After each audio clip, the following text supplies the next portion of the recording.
Hi guys, I'm Joe Tabau. I'm a second year intern at Champion Center College, and today I just wanted to talk to you a little bit about the book A Tale of Three Kings. First off, what really stood out to me in this book was that God called David to be king. And we look at David's life and his background, and he came from a family of shepherds. He was the smallest in his family. And really, if you look at David just, face to face, you would never think this guy's going to be king someday. But, God called him to be king because of David's heart. He had this incredible heart for God.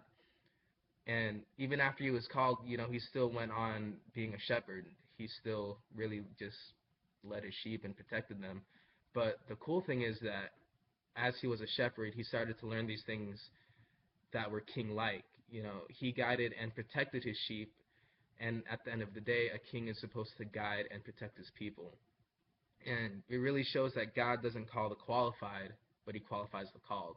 He qualified David to be king, even when David really showed no potential in being a king at first.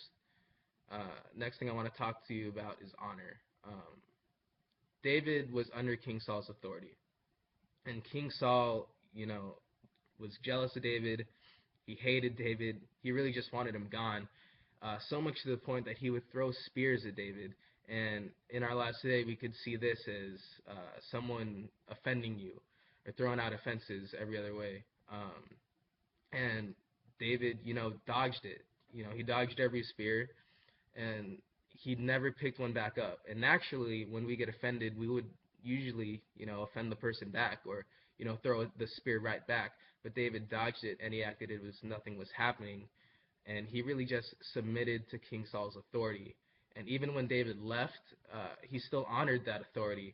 Even when King Saul was going to kill David, he still honored it, and he left alone. And he didn't make a huge scene when he left, and he just knew that he wasn't supposed to be there anymore, that it was his time to leave the kingdom because it was God's calling. And really that takes me into my third point, and how David submitted to God and he was obedient to God because he trusted in God. And David could have left, or he could have rebelled King Saul's rule, but instead he trusted God's placement.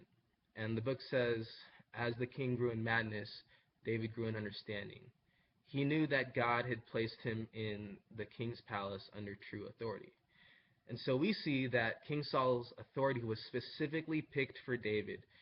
He was specifically picked to throw these spears at David, and God knew what was going to happen. He knew that Saul was going to be jealous of David, and that there was going to be this problem, and that this this would happen, and he knew it, and it was all just planned out specifically for David to be king. And we kind of see how that plays in later in his life when David is king and his son Absalom wants to rebel against him to get the throne. And even when asked, David chose to do nothing, and not because he was lazy or just didn't know what to do. He did it because he knew that that's what God had wanted, and he knew that that was the plan that God had made for him, that Absalom would take control after him, right after him. And it was just incredible how David, throughout his life, just submitted and was obedient. And then we can see how much that really played a role in his life, and how he just receives all these blessings, and how awesome that is just to think about. So that was kind of what I got out of the book. Hope you guys really enjoyed this video. Hope it helps you out, and have a great day.